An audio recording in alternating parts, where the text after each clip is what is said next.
Bom dia, hoje 23 de setembro estamos começando o nosso warm-up, programa de aquecimento ao pregão da Bovespa. Muito bem, no dia de ontem, um dia positivo para os mercados, conforme a gente esperava pelo bom humor matinal, mas arrematado pela notícia de que o Brasil recebeu também o grau de investimento pela agência Moody's. Agora, as três principais agências classificadoras de risco consideram o Brasil um país seguro para receber investimentos estrangeiros. Com isso, a nossa bolsa acabou fechando em seu máximo do ano, fechamento máximo, 61.493 pontos, um bom volume de 5,8 bilhões de reais, mostrando aí mais uma vez o bom movimento trazido pelos investidores estrangeiros, que apenas no mês de setembro já colocaram mais de 2 bilhões de reais na Bolsa Brasileira. A nossa reflexão sobre esse upgrade da Moody's é a seguinte: a condição de bom pagador do Brasil já havia sido colocada pelas reavaliações anteriores da Standard & Poor's e da Fitch, né? Então a gente não espera nenhuma grande redução em termos de custo do dinheiro para o país e para empresas brasileiras em virtude dessa nota da Moody's.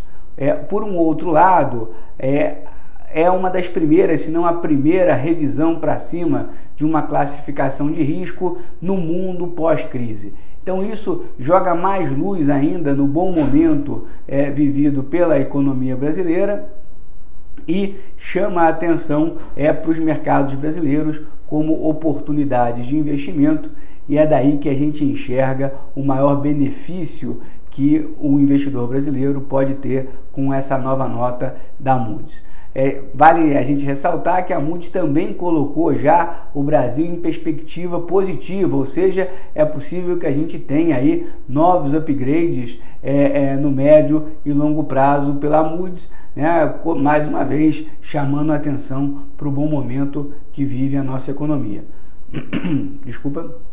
Agora, é importante lembrar que no ano passado, justamente a concessão do segundo grau de investimento foi o principal gatilho para um grande movimento de realização de lucros. Então, uma vez que a nossa bolsa subiu já perto de 67% nesse ano, vale a pena a gente acompanhar bem de perto o comportamento dos mercados, porque os investidores podem se valer do velho e bom ditado, sobe no boato e cai no fato, para realizar um pouco de lucro. A nossa percepção é que, ao contrário do ano passado, se houver algum tipo de movimento de realização de lucros, esse tende a não ser nem tão prolongado, nem tão profundo como foi o movimento do ano passado, que depois se acumulou com a crise e virou toda aquela queda que todo mundo já acompanhou.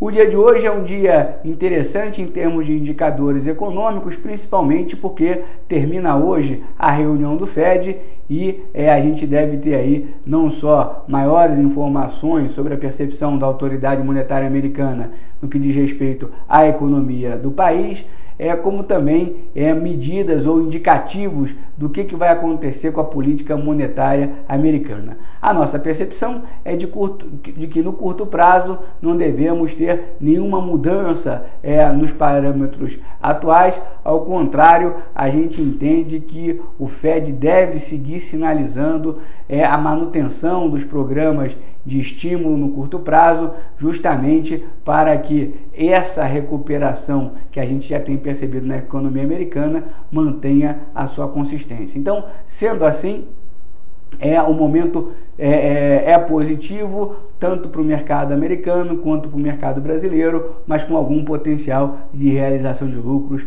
principalmente aqui.